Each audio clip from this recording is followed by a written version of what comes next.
ছাত্রলীগ করার অপরাধে তাদের শিক্ষা জীবনের মূল পরীক্ষা অংশগ্রহণ করতে দেওয়া হচ্ছে না।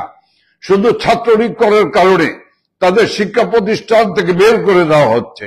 এগুলো মানবাধিকারের সুস্পষ্ট লঙ্ঘন। এসব বন্ধ করতে হবে।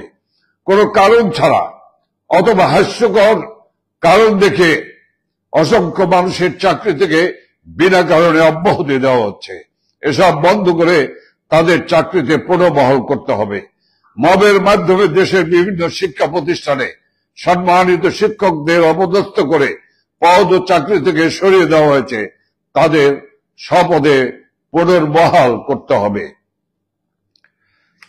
ইজতেমা ময়দানে ধর্মীয় উন্মাদনা বিভাজন সৃষ্টির মাধ্যমে আনুমানিক 150 জনকে হত্যা ও আরো শতাধিক মানুষকে পঙ্গু করে দেওয়া হয়েছে।